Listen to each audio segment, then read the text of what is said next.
Bismillahirrahmanirrahim. Sekarang kita membahas yaitu bayan asraris saum wa adabuhu.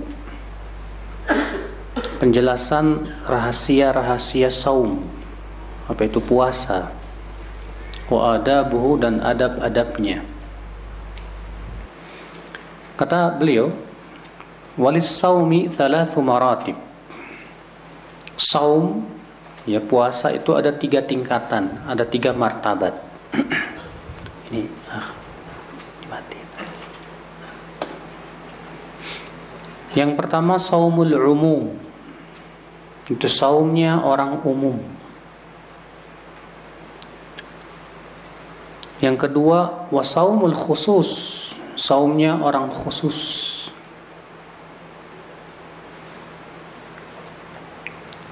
Yang ketiga wasaumu khususil khusus, saumnya khususnya khusus. Ya, yang pertama saumnya umum, yang kedua saumnya orang khusus, yang ketiga saumnya yang khusus dari khusus. Apa saumnya umum? Kata beliau, fa amma saumul umum fahuwa qaful batni wal farji an qada'i syahwah. Saumnya umum tuh sebatas menahan lapar dan dahaga dan menahan kemaluan dari syahwatnya. Ini namanya saum umum. Ya. Di mana dia hanya sebatas enggak makan, enggak minum, enggak jima, dah selesai. Wa amma saumul khusus, kalau saumnya orang khusus gimana? Fa huwa kafun nadhar wal lisan wal yad wal rijl was sam' wal basar wasairil jawarih 'anil atham. Itu bukan hanya sebatas ia menjauhi makan, minum, jima, tapi juga ia menahan pandangannya, menahan lisannya, menahan tangannya, kakinya, pendengarannya, penglihatannya, bahkan seluruh anggota tubuhnya ia tahan dari maksiat kepada Allah Subhanahu wa taala. Ini namanya saumul khusus. Saumnya orang khusus ini. Iya. Jadi di saat ia berpuasa itu bukan hanya sebatas menahan dahaga, tapi dia tidak melihat sesuatu yang haram.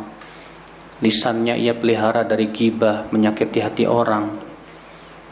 Tangannya ia tahan daripada memukul orang, mendolimi orang. Wa amma saumu khususil khusus, adapun saumnya khususnya khusus, ini lebih tinggi lagi nih. Fa huwa saumul qalbi anil himamid dani'ah wal afkaril mub'idah anillahi ta'ala wa kafuhu amma siwallahi ta'ala bil kulliyah. Yaitu puasanya, saumnya hati kita dari niat-niat jelek, dari pemikiran-pemikiran yang bisa menjauhkan kita dari Allah Subhanahu wa taala. Demikian pula mencegah dari semua selain Allah secara total. Ini susah banget nih, Pak. Iya. Sampai-sampai niat buruk aja tidak ada sama sekali. Sampai-sampai pikiran-pikiran yang untuk memikirkan sesuatu yang bisa menjauhkan dirinya dari Allah Subhanahu wa taala pun ia tidak lakukan itu. Subhanallah. Ini berat, hanya orang-orang yang diberikan oleh Allah Subhanahu wa taala ya rasa cinta yang sangat dalam kepada Allah Subhanahu wa taala.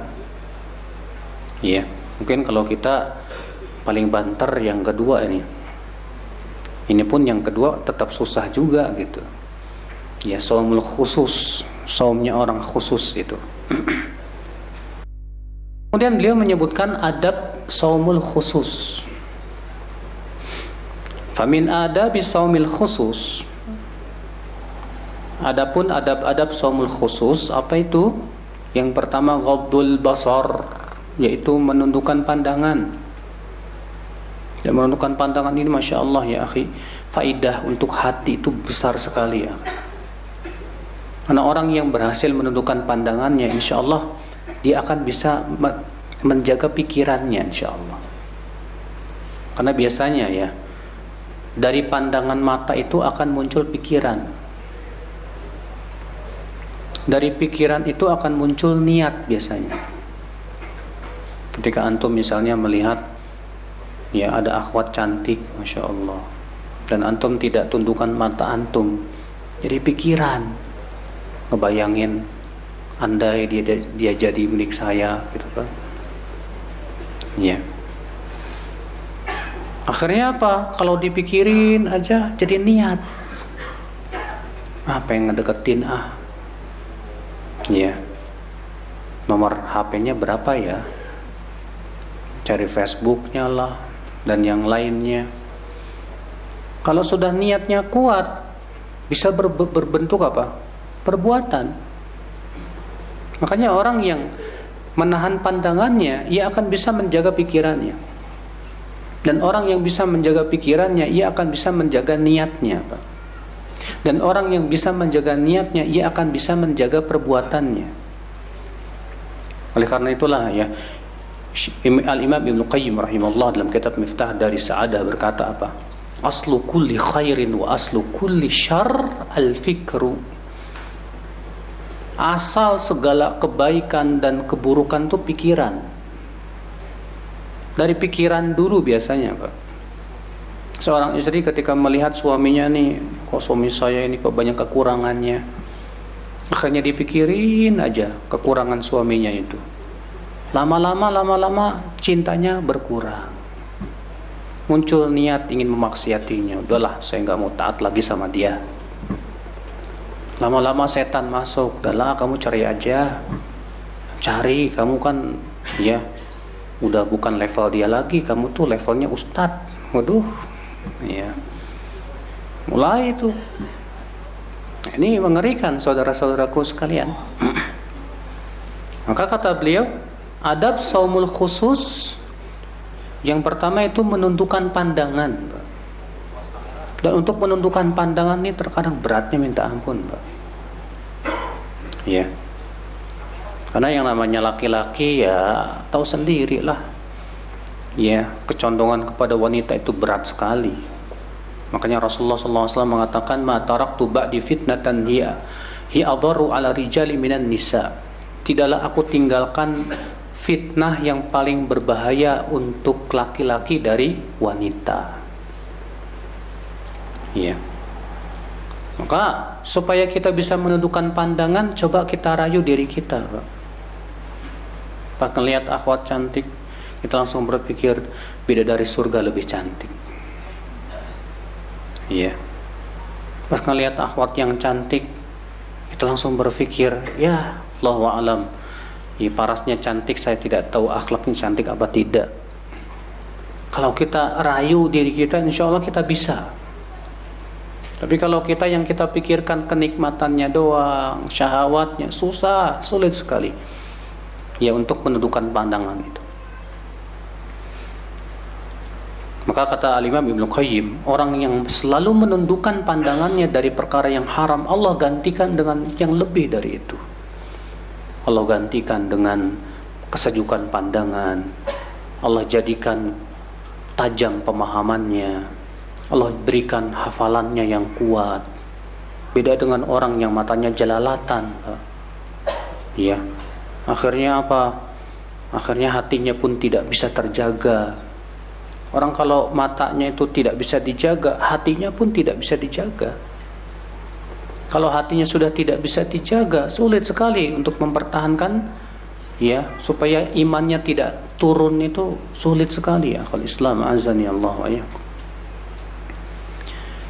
Kemudian adab yang kedua kata beliau, wa hifdzul lisan amma yu'dhi min kalamin muharramin aw makruhin aw ma la yufidu wa hirasatu baqil jawarih, yaitu menjaga lisan dari ucapan-ucapan yang haram atau makruh atau ucapan yang tidak ada manfaatnya. Yang haram contohnya apa? Ghibah. Contohnya lagi apa? Nyakitin hati orang. Kadang kita ini Pak, ngomong tuh nggak mikir dulu, ceplos saja. Apalagi kalau lagi bercanda ya. Seringkali kalau kita bercanda itu nggak memikirkan akibatnya, hanya sebatas berpikir, ini kan cuma bercanda. Kita bercanda ya bercanda, tapi akhirnya hati orang jadi sakit hati dan yang lainnya gimana? Maka dari itu ya akhi, hati-hati. Imam Syafi'i mengatakan, man arada an yatakallam, siapapun yang ingin berbicara falyatafakkar, hendaklah ia pikirkan dulu sebelum ia berbicara. Ya. Makanya kata sebagian ulama, kalau kita berbicara hendaknya hati kita itu di belakang lisan kita. Artinya hati kita yang mengkondisikan lisan gitu. Jangan sampai lisannya itu di belakang hati kita. Ya, setelah kita ngomong baru mikir. Enggak, mikir dulu baru ngomong, baru berbicara. Kira-kira pembicaraan saya ini dosa apa enggak ya? Iya. Ucapan-ucapan lisan nih Pak, Masya Allah ya. Dosa lisan tuh rata-rata gede loh, bukan kecil loh. Ghibah dosa besar, nyakitin hati orang dosa besar, dusta dosa lisan bukan?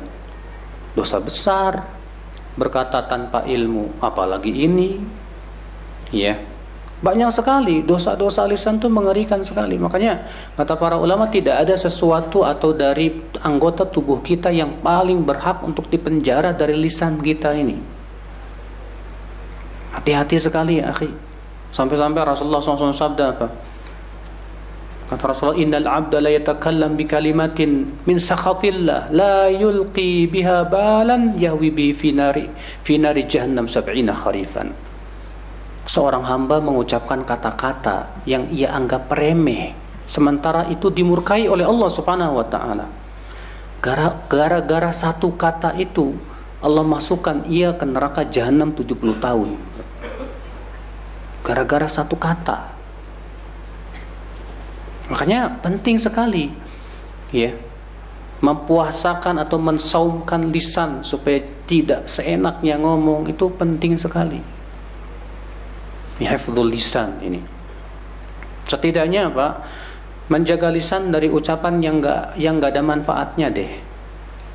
Kalau kita ngomong misalnya sesuatu, terkadang ya seringnya sih bercanda. Ya bercanda sih ya silahkan saja. Cuman kalau misalnya kita sering ngobrolin sesuatu yang enggak ada manfaatnya, itu lama-lama akan menarik kepada sesuatu yang makruh atau bahkan yang haram. Sementara Allah Subhanahu wa taala yang menganjurkan kita untuk meninggalkan segala sesuatu yang enggak ada manfaatnya. Allah mengatakan, qad aflahal mu'minun alladzina hum fi salatihim khashi'un walladzina hum 'anil lagwi mu'ridun. Sungguh telah beruntung orang yang beriman itu. Siapa dia? Yaitu orang yang khusyuk dalam salatnya. Siapa lagi? Yaitu orang yang berpaling dari perkara yang sia-sia. Subhanallah. Ya, upayakan deh Pak, yang kita ucapkan ini bermanfaat dan bernilai pahala di sisi Allah Subhanahu wa taala kalau kita bisa. Ya. Kemudian adab selanjutnya kata beliau, wa hirasatu baqil jawarih. Dan menjaga anggota tubuh yang lainnya dari perbuatan yang haram dan sia-sia. Fil hadits min riwayatil Bukhari anna an-nabiy sallallahu alaihi wasallam qala man lam yada' qaula az-zur wal 'amala bih falaysa lillahi hajatun fi an yada'a ta'amahu wa syarabahu. Dan dalam riwayat Bukhari, Rasulullah sallallahu alaihi wasallam bersabda, siapa yang tidak meninggalkan berkata dusta dan terus-menerus mengamalkannya, maka Allah enggak butuh sama saumnya, enggak sama puasanya itu. Dia tinggalkan makan, dia tinggalkan minum, tapi lisannya tetap aja ngomongin orang, lisannya suka berdusta, lisannya, Masya Allah. Bagaimana Allah akan terima ya saum orang seperti ini? Karena tujuan saum itu Pak bukan sebatas menahan daripada lapar.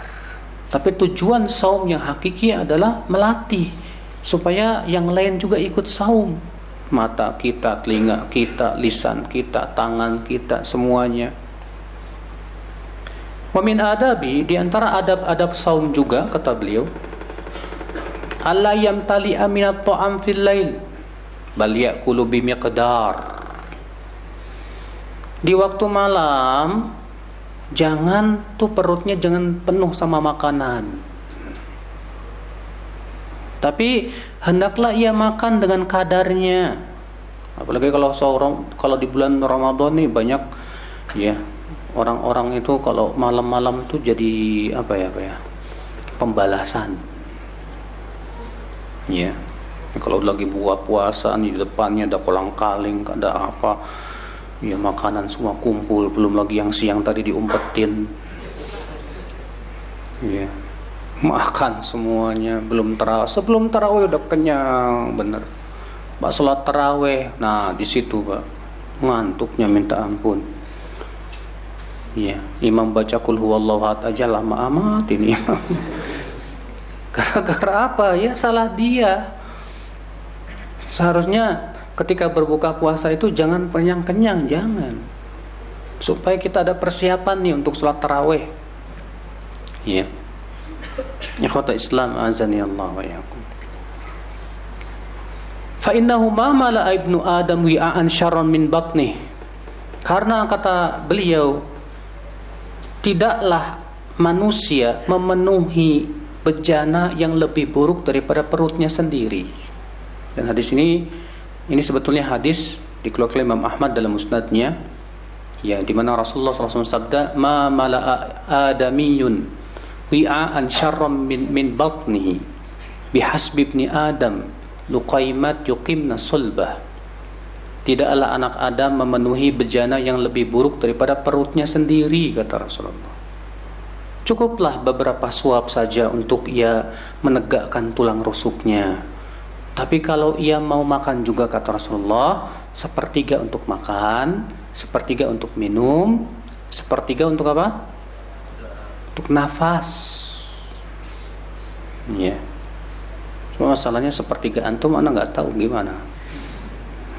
Ada ikhwan nih datang ke saya, alhamdulillah Ustaz, saya sepertiga bakso, sepertiga mie ayam. Astagfirullah. Kok begitu cara pengaturannya? Iya. Ini Pak, ini menunjukkan Pak, seorang mukmin tuh jangan membiasakan kenyang dalam makan. Rasulullah pernah kenyang? Pernah sekali-kali. Para sahabat pernah kenyang? Pernah sekali-kali. Sebutkan dalam hadis bahwasanya Umar keluar rumah karena lapar. Ketemu sama Abu Bakar di jalan, ternyata juga Abu Bakar sedang lapar. Kemudian mereka bertemu dengan Rasulullah SAW, rupanya juga Rasulullah lagi lapar. Kemudian Rasulullah mengajak Abu Bakar dan Umar untuk pergi ke rumah seorang Ansor. Ketika berada di rumahnya Ansor, maka Ansor ini menyembelihkan kambing, mengambil kurma, susunya dan yang lainnya, sampai Abu Bakar dan Umar kekenyangan. Sudah. Artinya sekali-kali kenyang nggak masalah. Tapi kalau dijadikan sebagai sebuah kebiasaan, tiap makan kenyang aja, ini nggak bagus. Nggak sesuai dengan hadyun Nabi SAW, tidak sesuai dengan petunjuk Nabi SAW. Cuma asalnya kan kita kan sudah dididik sama orang tua, Pak. Ayo nak, makan yang banyak nak, sampai kenyang. Ya, ya mungkin kalau anak kecil nggak masalah kali ya untuk pertumbuhannya. Tapi ternyata Nabi SAW mengatakan kalau kita makan itu jadikan sepertiga. Sepertiga untuk makan, sepertiga minum, sepertiga untuk nafas. Dan ternyata subhanallah Pak, di zaman sekarang ya, para ahli kesehatan meneliti bahwa ini memang cara makan yang paling sehat. Cara makan yang paling sehat sudah. Ikhwata Islam azani Allah wa iyyakum. Kata beliau, wa mata syabi'a awwalal lail lam yantafi bi nafsihi ya fi baqihi. Wa kadzalika idza syabi'a waqta as-sahar lam yantafi bi nafasihi ila qarib min adh-dhuhr. Lianna kathratal aqli turithul kasala wal futur. Thumma yafutul maqsudu min as-siyam bi kathratil akal. Kata beliau, jika ia kenyang di awal malam, maka di malam itu biasanya ia sulit untuk ibadah, Pak. Demikian pula kalau ia kenyang di waktu sahur, biasanya di awal siangnya juga susah untuk ibadah. Kenapa? Kata beliau, karena banyak makan itu seringkali menimbulkan kemalasan dan futur. Emang benar sih. Orang banyak makan, Pak, biasanya cepat ngantuk. Badannya berat, akhirnya males. Baca Quran sedikit, kerasanya banyak. Sholat, ya cuma baca sabihis, kayaknya baca amayata sa'alun. Kenapa? Karena yaitu perutnya terlalu kenyang dia. Makanya Aisyah radhiyallahu anha berkata, apa kata Aisyah? Ya ma ahdatsat hadhil ummah ba'da wafati nabiyha minasyaba. Tidaklah umat ini mengada-ngada setelah Rasulullah wafat dari kenyang terus. Fa innar rajul idza syabi'a qawiyat syahwatuhu. Sebab orang kalau sudah kenyang terus, kuat syahwatnya. Akhirnya apa coba? Lemah ibadahnya, malas-malesan dia. Maka dari itulah saudara-saudaraku sekalian, Nabi Shallallahu Alaihi Wasallam menganjurkan umatnya untuk banyak-banyak puasa sunnah. Nih apalagi yang jomblo nih, yang belum pada nikah. Ya, Nabi sangat menekankan untuk para jomblo, ya, untuk banyak-banyak saum. Kita lanjutkan. Kata beliau, kemudian maksud tujuan dari saum itu menjadi terluput dengan banyaknya makan. Li'anna al-murada minhu an yadhuqa ta'mal ju', karena tujuan saum itu merasakan nikmatnya lapar. Lapar nikmat enggak, Pak? Yang bukan nikmat sih sebetulnya. Ya kalau kita lagi puasa, ya apalagi yang nggak biasa puasa, lapar banget, kayaknya tersiksa banget gitu loh. Tapi kalau kita pikir-pikir ya, kalau kita lagi saum, lagi lapar, itu banyak sekali manfaatnya, Pak. Orang yang lagi lapar itu biasanya lagi saum itu, lagi puasa itu ya, rata-rata ia lebih dekat kepada Allah, Pak. Orang yang lagi saum itu lebih jauh dari maksiat, Pak. Kenapa? Karena syahwatnya dikurangi itu. Orang yang lagi saum itu biasanya hatinya lebih lembut dan lebih halus, mudah menangis dan yang lainnya. Makanya kalau orang yang saum, jangan mikirin beratnya saum, jangan. Pikirin besarnya maslahatnya, besarnya pahalanya di sisi Allah Subhanahu wa taala. Al-Imam Ibnu Qayyim rahimahullah ketika menafsirkan firman Allah Subhanahu wa taala dalam surat Al-Baqarah, au kasayyibim minas samaa'i fihi dhulumatu wa ra'du wa barq, atau seperti air hujan yang turun dari langit, di dalamnya ada kegelapan, ada petir dan halilintar, ada kilat dan halilintar. Kata Ibnu Qayyim, Allah Subhanahu wa taala mengumpamakan wahyu dari langit itu seperti air hujan. Di sana ada perintah, di sana ada larangan, di sana ada sesuatu yang memberatkan. Itu seperti kegelapan, kilat, halilintar.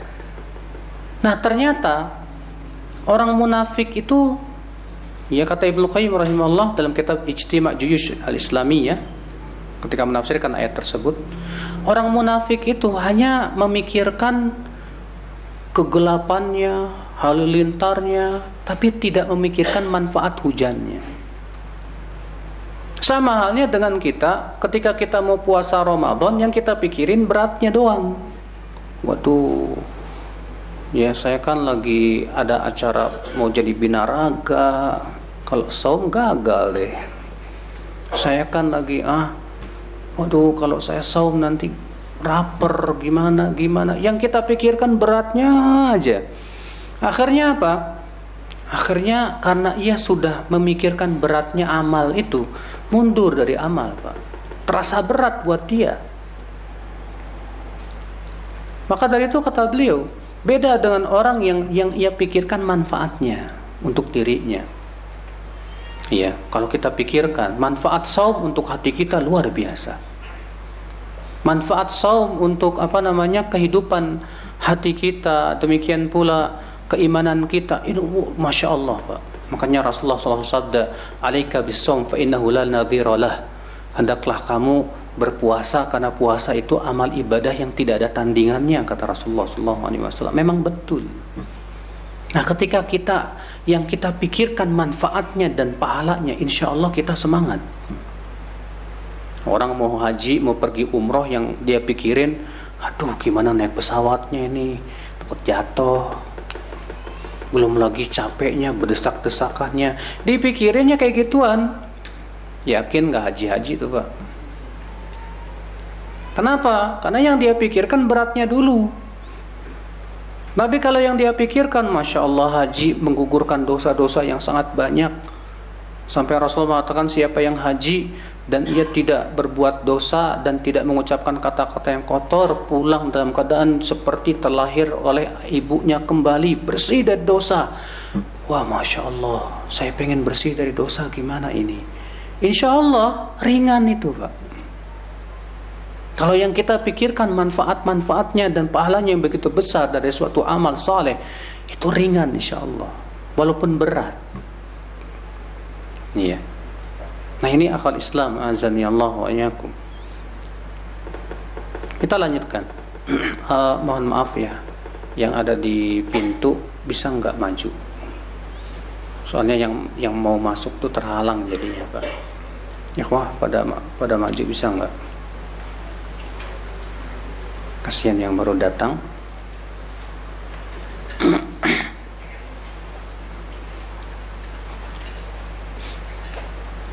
Baik, kita lanjutkan. Jadi kata beliau, karena yang diinginkan daripada saum apa itu?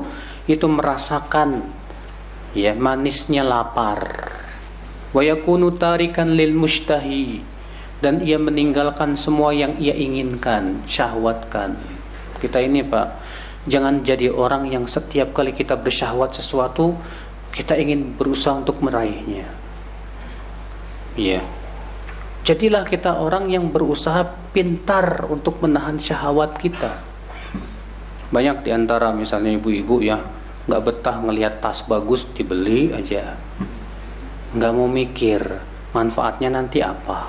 Itu di rumah tas udah sabrek-abrek, ya, nggak mikir ke depannya nanti gimana hisabnya pada hari kiamat, apa manfaatnya. Ini namanya orang seperti ini, Pak, terlalu memperturutkan syahwat dan keinginan gitu. Nggak boleh ngelihat barang bagus beli aja tanpa melihat manfaatnya buat hidup kita apa.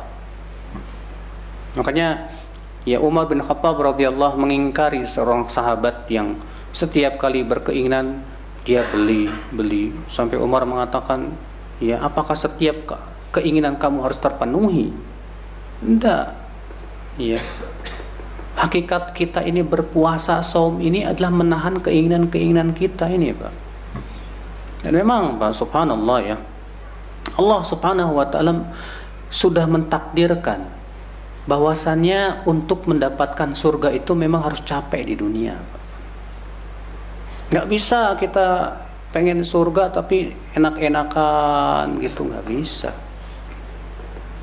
Kalau kita di dunia saja hidup pengen mendapatkan uang yang banyak, antum harus banting tulang cari duit. Bahkan terkadang ngelembur demi untuk mendapatkan uang. Apalagi untuk mendapatkan surga. Surga itu masya Allah seluas langit dan bumi, lebih baik daripada dunia dan seisinya, jauh. Masa kita akan mencarinya dengan berleha-leha? Tidak. Harus sungguh-sungguh ikhwatul Islam, azani Allah wa iyyakum. Kemudian beliau akan menyebutkan tentang saum tatawwu, yaitu saum sunnah. Fa amma saumut tatawwu, adapun saum tatawwu, saum sunnah, fa'lam anna istihbab as-saum yata'akkad fil ayyamil fadilah. Ketahuilah bahwa disunnahkannya saum sunnah itu menjadi semakin ditekankan bila bertepatan dengan waktu-waktu yang utama. Iya.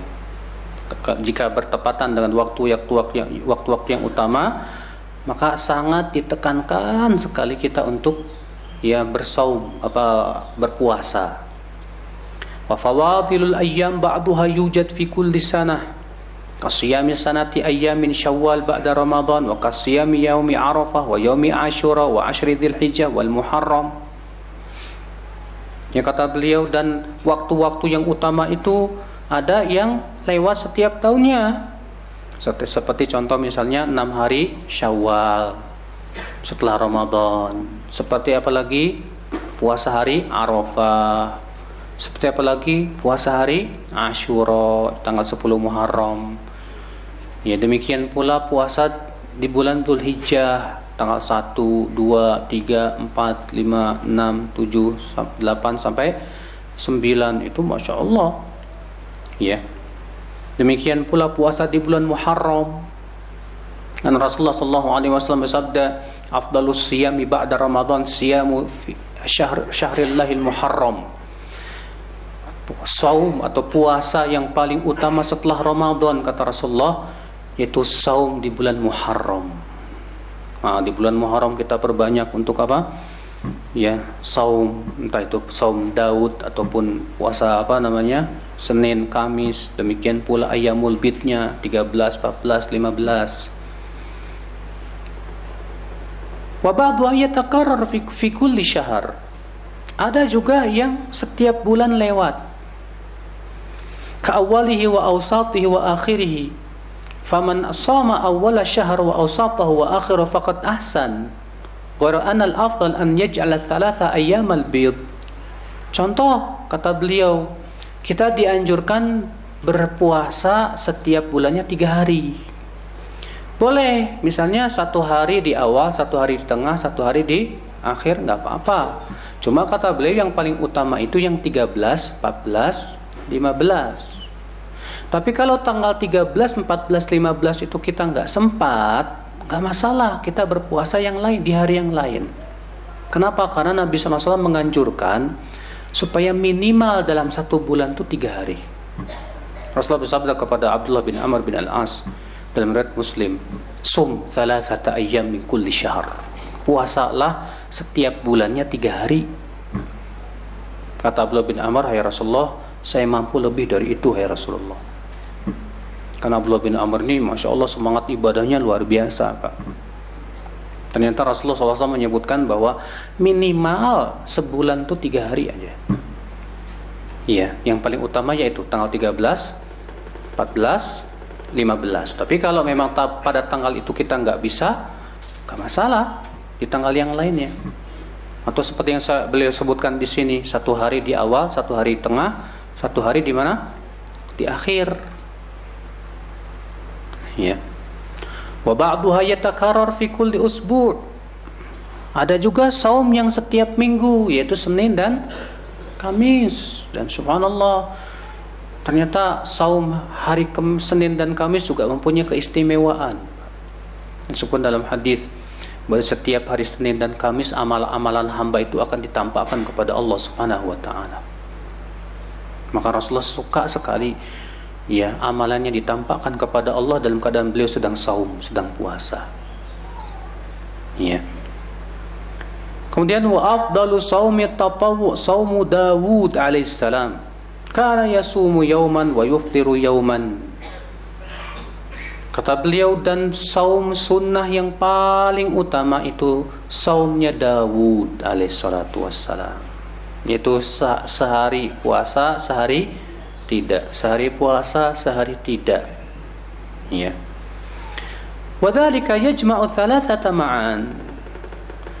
Karena kata beliau, kenapa sih saum Daud, puasa Daud itu paling utama? Karena memiliki 3 makna dalam puasa Daud itu. Ahaduha anna an-nafsa tu'ti yawm al-fitr haddaha wa tastawfi fi yawmi saum ta'abbudaha. Ya. Wa fi dzalika jam'un baina ma laha wa ma 'alaiha. Karena kata beliau, di hari dia tidak puasa, maka ia memberikan kenikmatan kepada tubuhnya. Ketika dia puasa, itu hari dia untuk beribadah dan menjauhkan dirinya dari apa? Syahwatnya. Sehingga itu adil. Ya. Wa tsani anna yaumal aqli yaumash syukur wa yaumas shaum yaumus sabr. Makna yang kedua, hari yang kita itu tidak berpuasa, di mana kita nikmat bisa makan, itu adalah hari-hari syukur. Karena kan setiap makan yang kita makan wajib disyukuri tidak? Wajib disyukuri, Pak.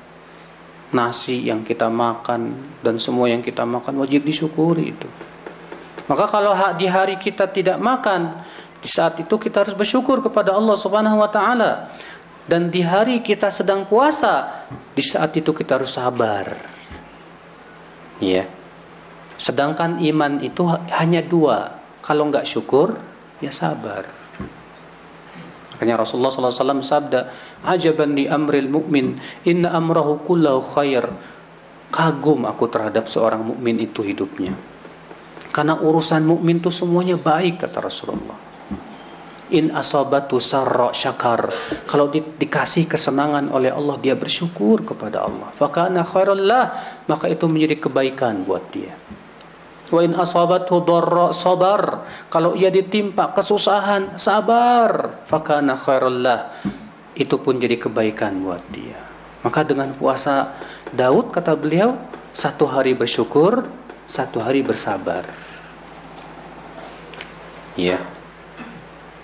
Tapi terkadang di antara kita puasa Daud itu ada niat yang kedua, Mas. Mau diet. Ya. Nah ini kalau niat tujuannya itu yang terbesar, saya khawatir nggak dapat pahala loh, Pak. Ya. Makanya Imam As-Suyuti rahimahullah mengatakan dalam kitab Al-Ashbah wan Nadhair, ya, bahwa orang yang haji niatnya 2. Niat karena Allah, tapi juga ada niat selain karena Allah. Maka dilihat mana yang paling dominan ini. Kalau yang paling dominannya karena Allahnya dapat pahala. Tapi kalau yang paling dominannya bukan karena Allahnya, dapat dosa.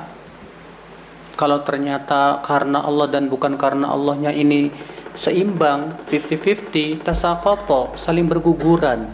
Nah, ya, itu puasa Daud niatnya apa? Jangan sampai niat utamanya pengen diet. Akhirnya bukan dapat pahala di sisi Allah Subhanahu wa taala sama sekali. Iya.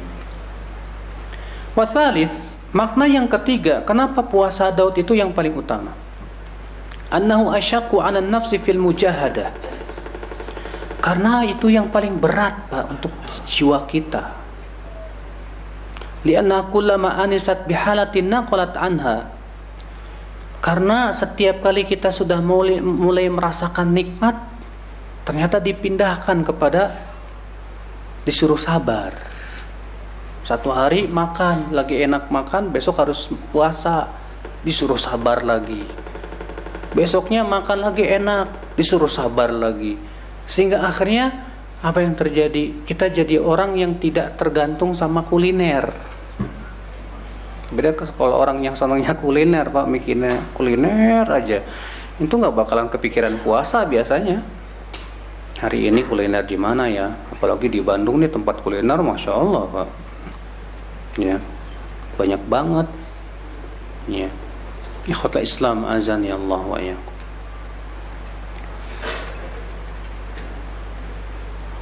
Kemudian kata beliau, wa'alam anna man ruziqa fitnah alimal maqsuda bis-shaum. Ketahuilah bahwa orang yang diberikan oleh Allah rezeki kecerdasan, dia akan tahu maksud tujuan daripada saum puasa itu. Nih, buat orang yang cerdas. Iya. Jadi orang cerdas itu Pak, orang yang bisa menggunakan akal pikirannya untuk kebaikan, tuh orang cerdas tuh Pak. Orang cerdas tuh bukan hanya sebatas matematikanya 10, IQ-nya 150, ya, fisikanya wah hebat.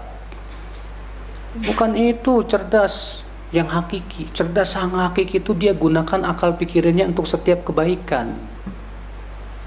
Itu baru orang cerdas. Makanya Rasulullah SAW ketika menyebutkan tentang orang yang cerdas, ya, siapa yang orang cerdas itu? Orang yang banyak ingat kematian, tahu bahwa dirinya akan meninggal dunia, akan kembali kepada Allah, tidak akan lama dia hidup di dunia. Itu orang cerdas. Maka kata beliau, orang yang diberikan rezeki kecerdasan, dia akan tahu apa sih tujuannya saum itu. Apa maksud Allah mensyariatkan ibadah apa? Saum. Fahamala nafsahu qadra ma la yu'jizu amal amma huwa afdal minhu. Maka dia akan membawa dirinya kepada sesuatu yang tidak membuat melalaikan yang lebih utama darinya. Iya. Maksudnya apa? Taib, antum pengen puasa nih, tapi masalahnya antum ada kewajiban lain. Misal, antum dosen, gara-gara puasa nggak bisa ngajar dengan maksimal karena lemes. Akhirnya apa? Ngajarnya juga lemes, menyampaikan ilmunya juga asal-asalan. Gara-gara apa? Saum. Sementara antum sudah diamanahkan untuk mengajarkan ilmu tersebut. Gimana ini Ustaz? Pilih mana ini? Pilih ngajar apa pilih puasa sunnah ya? Kita katakan mana yang lebih wajib? Melaksanakan amanah atau puasa sunnah? Tentu kita katakan melaksanakan amanah wajib. Gara-gara antum puasa sunnah, antum akhirnya malah lemah dari mencari nafkah yang Allah wajibkan. Sebagai seorang suami kan wajib cari apa? Nafkah. Sementara antum cari nafkahnya ternyata butuh tenaga yang kuat. Gara-gara puasa sunnah akhirnya nggak bisa cari nafkah, susah. Orang yang cerdas mikir, mana yang lebih wajib buat saya? Cari nafkah atau puasa sunnah? Kalau nggak bisa digabung dua-duanya, kalau dua-duanya bisa digabung, alhamdulillah. Tapi masalahnya terkadang tidak bisa digabung dua-duanya. Maka lihat mana yang paling wajib, ambil yang wajib. Ya, jangan demi yang mengejar yang sunnah melalaikan apa? Yang wajib. Demikian pula yang sunnah ini bertingkat-tingkat nih Pak. Saya mau tanya sama antum, mana yang lebih utama? Sholat sunnah atau puasa sunnah? Sholat sunnah yang paling utama. Walaupun sebetulnya ada pada keadaan-keadaan tertentu ya puasa sunnah lebih utama. Tapi secara mutlaknya, secara umumnya sholat sunnah lebih utama daripada apa? Puasa sunnah. Sekarang gara-gara antum puasa, sholat sunnahnya nggak pernah. Lemas Ustaz, mau sholat sunnah lemas. Jadi akhirnya saya cuma sholat wajib, yang sholat wajib itu juga sholatnya nggak bisa lama karena lemas. Gara-gara membela yang sunnah, akhirnya yang wajibnya terlalaikan, akhirnya ada amal yang lebih utama pun terlalaikan. Ya. Kata beliau, faqad kana Ibnu Mas'ud qalilas saum. Ini dia Abdullah bin Mas'ud, jarang puasa sunnah. Wa kana yaqul idza sumtu dha'aftu 'anis shalah wa ana akhtaru shalah 'alas saum. Lalu beliau berkata, kalau aku puasa sunnah, aku lemah dari salat. Dan aku lebih memilih salat sunnah daripada puasa. Aku lebih memilih salat daripada puasa. Iya. Nah ini Pak, coba ya. Anda siapa? Anda seorang dosen, Anda seorang pengajar, ustadz, Anda seorang pekerja di kantor dan yang lainnya. Jangan sampai demi untuk mengejar sesuatu yang sunnah akhirnya melalaikan yang apa? Yang wajib. Tapi kalau alhamdulillah ustaz saya dengan puasa sunnah tidak mempengaruhi kerja saya dan kinerja saya, bagus, masya Allah. Berarti kamu sudah mengumpulkan dua perkara yang bagus. Tapi kan nggak semua orang sama, Pak. Iya. Nah ini ikhwatul Islam. Wa kana ba'dhum idza shama dha'ufa an qira'atil Qur'an. Fa kana yukthiru fitr hatta yaqdir 'ala tilawah. Bahkan sebagian salaf terdahulu kalau ia puasa lemah dari baca Quran. Sehingga akhirnya ia jarang puasa gara-gara ingin mengejar baca Al-Qur'an. Wa kullu insan a'lam bihalihi wa ma yuslihuhu. Dan tentunya setiap manusia lebih tahu tentang kemampuannya masing-masing. Kamu kemampuannya apa? Yang jelas Pak, memang ya, yang namanya amal soleh itu manusia tidak ada yang sama.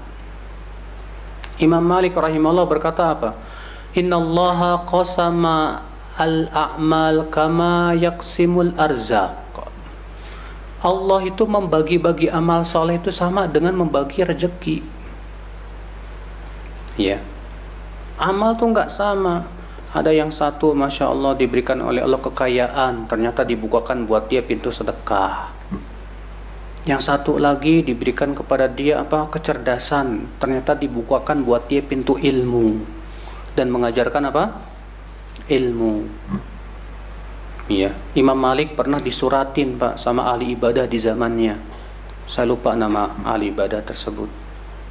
Apa isi suratnya? Aku mendengar kamu ini terlalu sibuk dengan mengajarkan ilmu. Lebih baik kamu sibukkan dengan beramal soleh dan beribadah.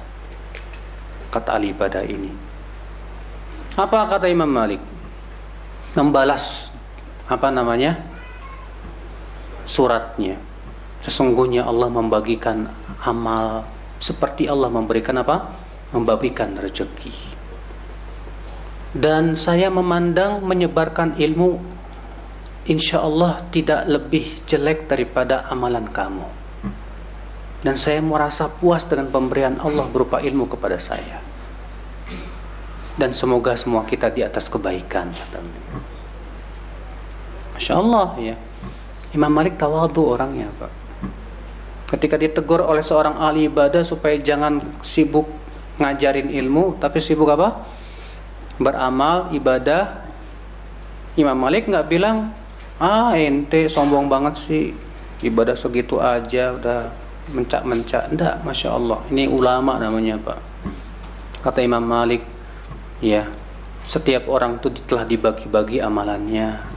Kamu dibagi oleh Allah dengan banyaknya beramal soleh dan ibadah. Allah memberikan kepada saya beramal dengan ilmu dan menyebarkan ilmu. Dan saya ridho dengan ini dan saya berharap kita berdua di atas kebaikan. Masya Allah. Ya, kalau ulama ngomongnya enak, nggak kayak kita. Wah, kita senangnya ngebully, nyakitin orang gitu kan. Ikhwata Islam, azani Allah wa yakum. Kemudian beliau sekarang masuk ke Kitabul Hajj. Wa asraruhu wa fadailuhu wa adabuhu wa nahwu dzalik. Kitab haji, rahasia-rahasianya, keutamaan-keutamaannya, adab-adabnya dan yang lainnya. Akhi, sudah saya pernah sebutkan bahwa buku yang kita bahas ini bukan buku fikih. Tapi ini buku yang berhubungan dengan adab dan tazkiyatun nafs. Jadi beliau tidak akan membahas tentang fikih. Kalau membahas zakat, beliau akan sebutkan apa sih rahasia zakat, bagaimana adab-adabnya. Kalau beliau membahas saum, beliau akan menyebutkan apa sih rahasia saum, apa tujuan saum, apa adab-adabnya, apa yang diinginkan dari saum itu. Adapun fikihnya, bagaimananya, itu pembahasannya dalam kitab fikih. Ya. Dan kita memahami ini tidak kalah penting loh Pak. Karena dengan cara memahami ini kita tahu tujuan daripada ibadah itu apa. roh dari ibadah itu apa, sehingga kita bisa mendapatkan sesuatu yang lebih dari ibadah tersebut. Karena kan tujuan ibadah itu untuk menghasilkan apa sih? Takwa. Allah Ta'ala berfirman dalam surat Al-Baqarah ayat 21 apa? Ya ayyuhan nas u'budu rabbakum alladhi khalaqakum walladzina min qablikum la'allakum tattaqun.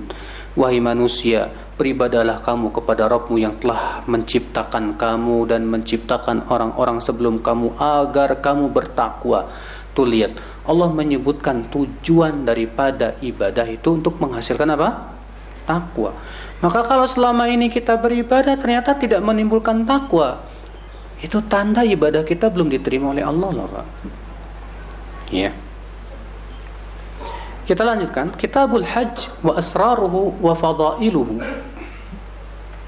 Kitab haji, ya, rahasia-rahasianya, keutamaan-keutamaannya, dan adab-adabnya dan sebagainya. Yang bagi liman aradal hajja an yabda'a bit-taubah. Selayaknya bagi orang yang mau pergi haji, mulai dari taubat kepada Allah.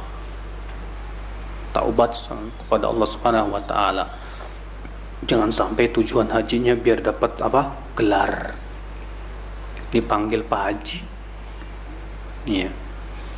Mulai dari taubat dulu. Minta ampun kepada Allah agar Allah Subhanahu wa taala betul-betul maafkan kita setelah haji kita selesai dari dosa. Waraddul madzalim, mengembalikan kezaliman. Kalau kita pernah ngambil hak orang, kita kembalikan. Kalau kita pernah menyakiti hati orang, kita minta maaf. Ya. Jadi minta maaf itu Pak, kalau kita itu apa? Memang punya salah. Ini terkadang kita baru ketemu aja udah maaf. Maafin saya ya. Kayaknya baru sekarang ketemu, salah apa ya kamu sama saya? Ya, minta maaf itu disyariatkan kalau kita punya salah kepada orang lain. Ya. Wa qada'ud duyun. Kemudian juga sebelum haji, ingat-ingat pernah punya utang apa enggak, tuh bayar utangnya. Ya. Wa idadun nafaqah likulli man talzamuhu nafaqatuhu ila waqtir ruju'. Demikian pula mempersiapkan nafkah nih buat keluarga yang akan kita tinggalkan ya sampai kita pulang. Wa yaruddu ma indahum minal wada'i, kalau ada titipan yang orang nitip ke kita, kembalikan. Nah ini yang kata beliau adab yang pertama nih bagi mereka yang mau pergi apa? Haji. Wa yastashibu minal malil halal ma yakfihi lidhahabihi wa ruju'ihi min ghairi taqtir ala wajhin yumkinuhu ma'ahu tawassu fi zat wa rifq bil fuqara.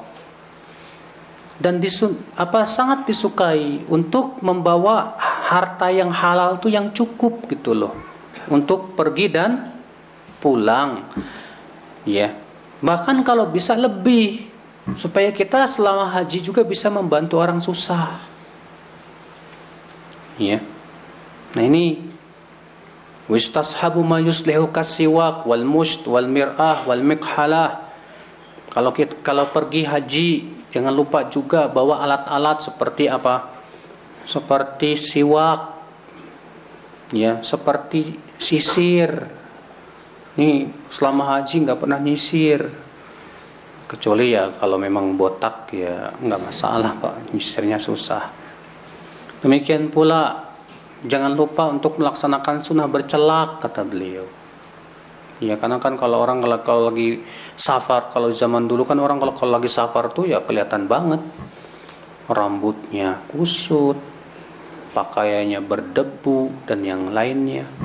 Di zaman sekarang juga kalau antum misalnya naik pesawat 9 jam di atas pesawat gitu, pasti rambutnya kusut, ya, kucel dan yang lainnya. Nah, kata beliau dengan membawa alat-alat seperti ini, setidaknya kita bisa apa? Ya, tidak rambutnya enggak kusut dan yang lainnya. Wa yatasaddaq bi syai'in qabla khuruji, kalau bisa sebelum keluar haji sedekahlah dulu. Iya.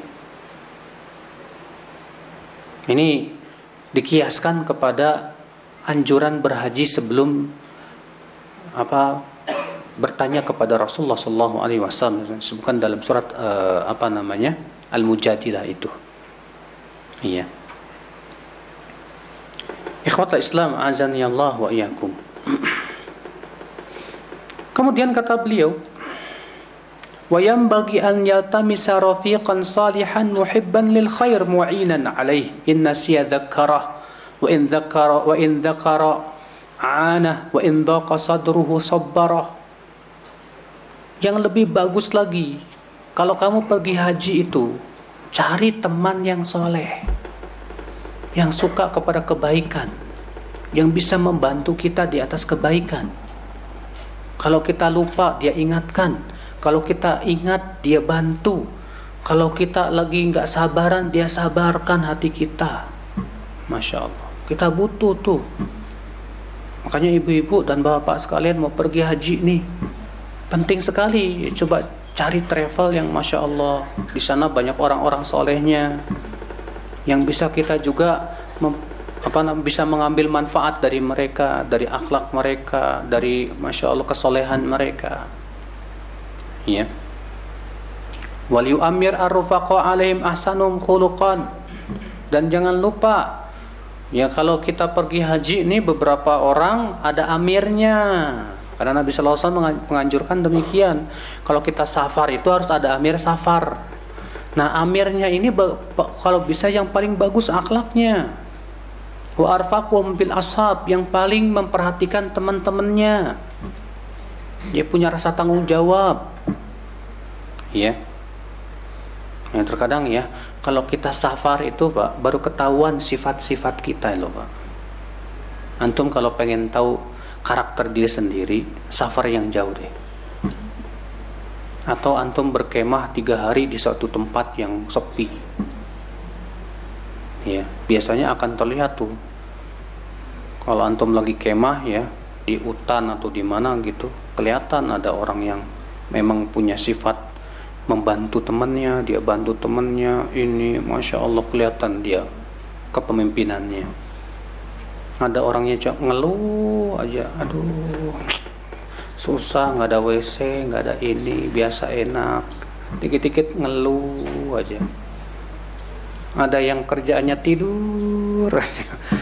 Kelihatan deh Pak, dengan adanya safar itu kelihatan. Memang benar banget ya. Ketika Umar bin Khattab radhiyallahu anhu, ada seorang laki-laki datang, ya, kemudian Umar berkata, siapa yang mengenal orang ini? Lalu ada seorang laki-laki berkata, aku hai Umar.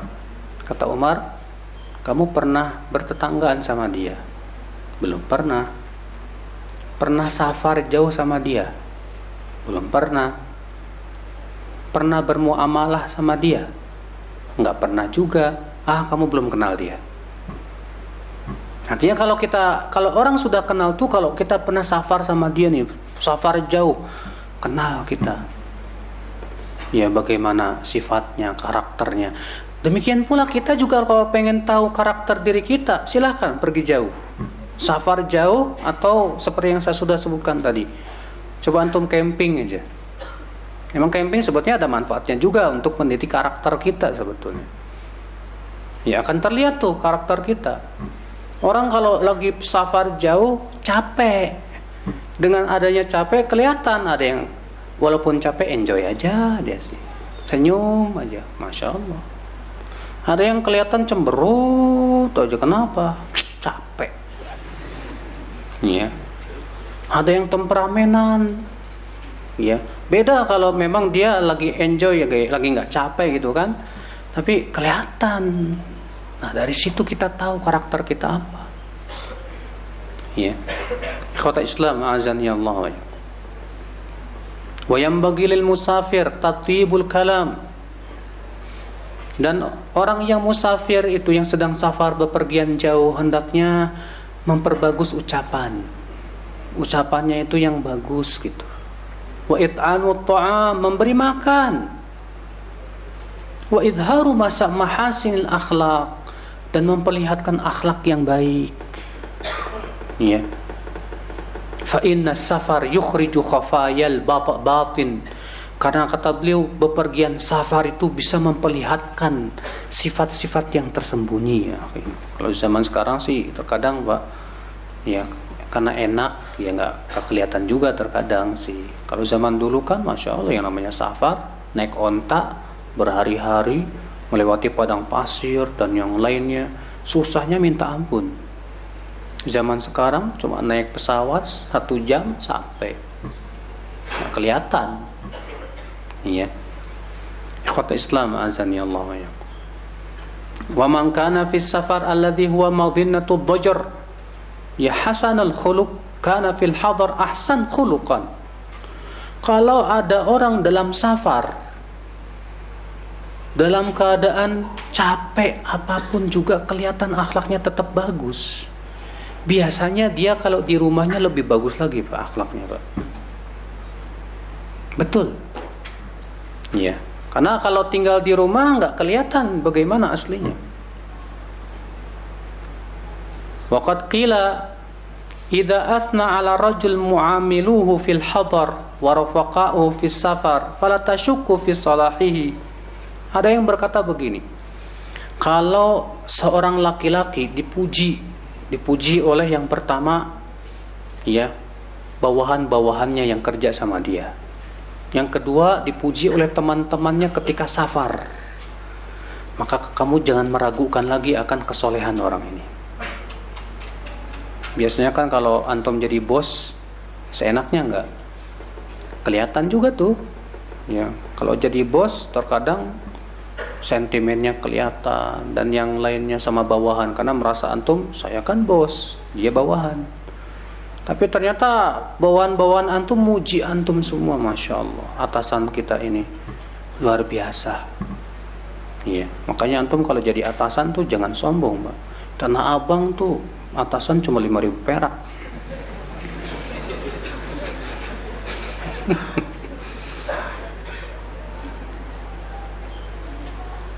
Wa yanbaghi lahu an yuwaddi' rufaqa'ahu wa ikhwanahu al-muqimin.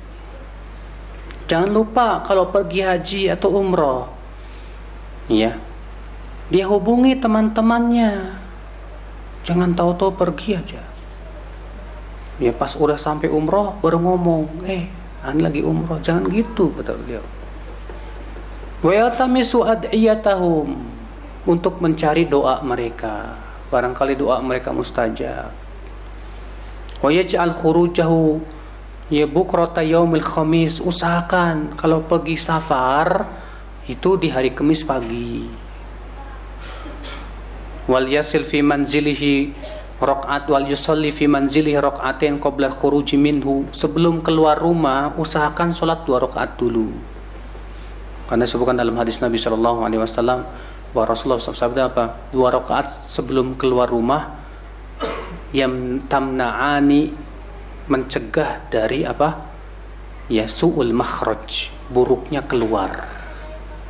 Dan 2 rakaat ketika masuk ke rumah mencegah dari buruknya tempat masuk.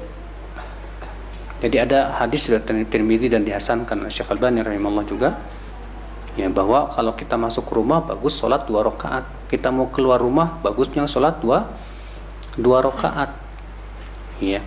Tapi itu bukan amalan yang Nabi SAW amalkan secara apa? Rutin ya, sekali-kali aja. Wa yasta'mil al-ad'iyah wal adhkar al-ma'thurah 'inda khuruji min manzilihi wa fi rukubihi wa nuzulihi. Dan jangan lupa membaca doa-doa dan zikir saat ia keluar rumah, saat ia naik kendaraan, ketika ia singgah di sebuah desa atau kampung orang. Itu penting ya. Ya, keluar rumah kita ucapan apa? Bismillah tawakkaltu 'ala Allah la haula wala quwata illa billah. Ketika naik kendaraan kita baca apa? Subhanalladzi sakhkhara lana hadza. Disebutkan dalam hadis itu Nabi sallallahu alaihi wasallam ya ketika hendak naik membaca bismillah, kemudian ketika telah duduk beliau mengucapkan apa? Alhamdulillah. Subhanalladzi sakhkhara lana hadza wa ma kunna lahu muqrinin wa inna ila rabbina lamunqalibun. Alhamdulillah, alhamdulillah, alhamdulillah. Allahu akbar, Allahu akbar, Allahu akbar. Subhanaka rabbi, zalamtu nafsi, faghfirli, fa innahu la yaghfiru dzunuba illa ant. Iya, jalan deh. Jangan lupa baca doa safar. Allahumma inni as'aluka fi safarina hadha al-birra wat taqwa wa minal amal ma tarda. Allahumma hawin alaina safarana hadha wa tuwi anna bu'dah.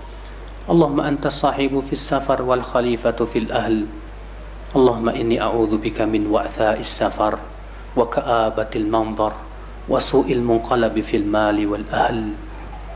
Itu doa tuh bagus banget loh, Pak. Iya, kalau kita baca itu supaya dihindarkan daripada keburukan-keburukan di saat kita apa? Safar. Ya, ketika kita melewati jalan naik, kita ucapkan apa? Allahu akbar. Ketika turun, kita ucapkan apa? Subhanallah. Ya, kita banyak berzikir.